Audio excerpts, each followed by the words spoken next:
My name is Josh Kernick, and my research presentation is on the question of why so many hands, insights from student questions following directions.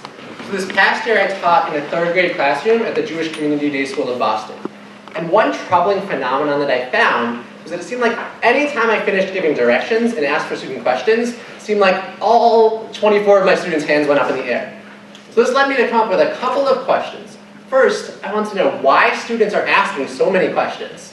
And also, I want to think about how I could improve my directions so as to limit the number of questions that students had at the end of my directions. So in order to try to research this question, figure out what I can learn, I analyzed 3 videos of lessons that I taught during the year. 2 are Chumash or Judaic lessons from a unit that I planned and taught on Midrash, which are legends written by the rabbis, as well as 1 math lesson. And in addition to watching these videos closely, I also transcribed these videos to see what I can learn from looking closely at the wording of my directions as well as the student questions.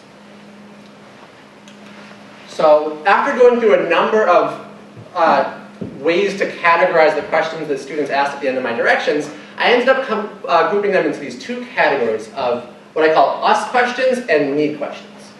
So my terminology of us questions are questions that are referred to pieces of information that I left out of my directions, that it would have been difficult for students to begin the task without me having answered. Whereas me questions refer to either individual clarifications or aspects of the task that I felt that students would be able to figure out either on their own or with the help of a peer once they get started on their work. So an example of an us question was from a math lesson that I taught, how are we supposed to measure this circle? In a lesson when I was asking students to measure different shapes, and I pulled out string to give to students to measure a circle, but I didn't tell them that I had pulled out string.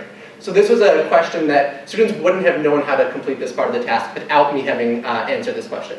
Whereas an example of a me question is this question of, is everything going to be in Hebrew, from one of my Chumash lessons, which is a question that once students had the task in front of them would have been clear to them.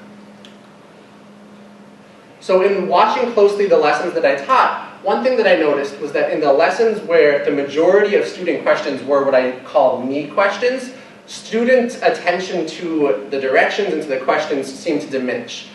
Which seemed to me to make sense because whereas these us questions were often things that a large number of students were thinking about, the me questions often only refer to one student or a small group of students' needs at that time. And this was evidenced for me by watching the videos and seeing a large number of students looking around the room and having side conversations during times when a large number of me questions were being asked. In addition, I realized that many of these me questions, as well as the us questions, could have been eliminated if I had given clearer directions. So this made me start looking more closely at the directions that I gave to analyze their effectiveness. So I analyzed the 3 sets of directions that I gave from these 3 lessons according to the following criteria that I developed in working together with Sharon Feynman-Nemzer and in reading the literature on directions in teaching. So these 4 criteria are the directions clear? Do they provide all the information that students need without unnecessary repetitions? Are they complete, giving students all the information that they need? Are they logical, providing information in a logical order? And are they scaffolded, using sensory aids as appropriate to help students internalize the task? In looking closely at my directions, I noticed that there were 3 main factors that seemed to influence the effectiveness of my directions. So the first was my confidence in the giving of this set of directions. Also, the simplicity and the clarity of the task and procedure that I was asking students to complete, as well as students simultaneously seeing and hearing the assignment during my directions. So I'm going to start with my confidence. One thing that I noticed in looking at these 3 lessons is that I clearly understood the assignment I was giving to my students when I was introducing it. But yet, the clarity of my directions differed. And so, in looking at what was different between these different sets of directions, there were a couple main things that I noticed. One thing that I noticed throughout the year is that I'm more comfortable talking with students when sitting as opposed to standing. I feel like I'm closer to their level and better able to see them. In the clear set of directions that I gave, I was sitting on a table at the front of the room as opposed to standing. And that physical comfort and ability to see my students and be closer to their level made me more comfortable and as a result give clearer directions. Additionally, in another Chumash lesson that I taught, I wrote out the steps of the directions on the board for students. Now, in addition to having written those steps on the board for me to refer to and students to refer to, the process of thinking through in my head what are the different steps that students will need to do to complete this assignment helped me to mentally prepare for the directions so that I was able to think them through sequentially, and as a result provide students with all the information that they needed for this assignment. So in looking through the questions that students asked from these 3 lessons, I saw that these 2 us questions, which were both from a math lesson in which I was both standing and I hadn't mentally prepared for the directions, both reflect the incompleteness of my directions. So these 2 questions of how are we supposed to measure the circle, as well as the question of how big is the perimeter of the playground, which was connected with this assignment, both were things that I should have included within my directions, but because of my lack of confidence in the giving of these directions, I accidentally left out. The next factor which influenced the effectiveness of my directions was the clarity of the task, which impacts the logic of directions. So in watching the Chumash lesson that I taught, I had changed the assignment that I was giving to students a number of times, and I ended up giving students an unnecessarily difficult and non-straightforward assignment. I was giving students 1 single-sided sheet of paper as well as 1 double-sided sheet of paper, and I had to explain which parts of the papers they had to look at depending on all these different factors, whereas I really could have simplified the task and given students 1 two-sided piece of paper, which I could have simply described, then gone through the procedure, and then sent them off to work.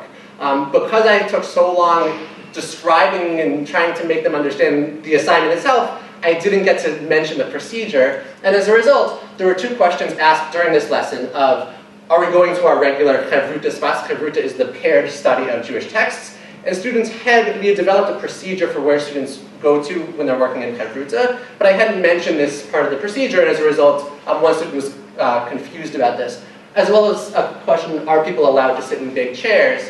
Different tables in our room were different sizes, and so one student who sat at a higher table was asking if he can sit in big chairs. Another question about the procedure, which I believe would have been eliminated if my task had been more straightforward, and as a result, I could have quickly gone through the task and the procedure. The final factor which seemed to impact the clarity of my directions was scaffolding. When scaffolding, providing different sensory cues, I believe helps students to understand the task.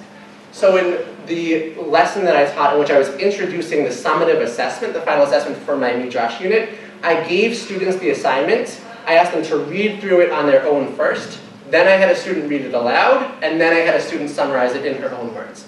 I believe that the opportunity to both see and hear the assignment, to be able to read through the assignment during the directions, allowed students to really understand the assignment, and as a result, limited the number of questions that students had at the end of these directions.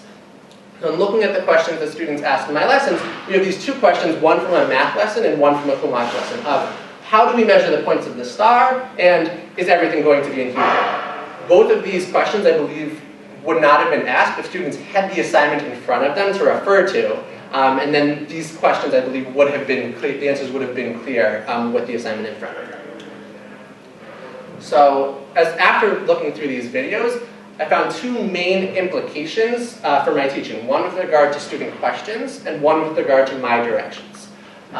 So I realized, with regard to questions, that I should create separate structures for students to ask these me and us questions. I realized that not all student questions need to be asked in front of the whole group.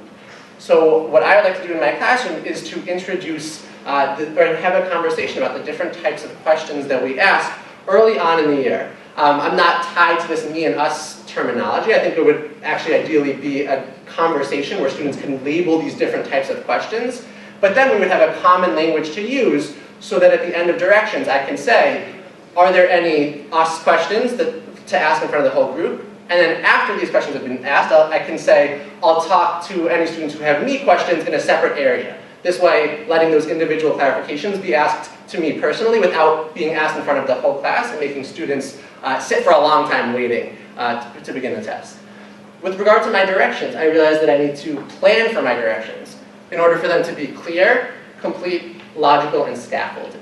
Often in my lesson planning, I would plan the way I would introduce the lesson and plan different parts of the lesson, but often the directions themselves I wouldn't plan for. I just thought I would read through or briefly explain the assignment. But I realized that directions are actually more complicated to give clearly than I thought. And so it's really important to actually plan for these directions and be mentally prepared for what students are going to need to do, so that I can give really clear directions and students will be able to start their task right away as soon as the directions are finished. So thank you all for listening. I'm ready to take questions.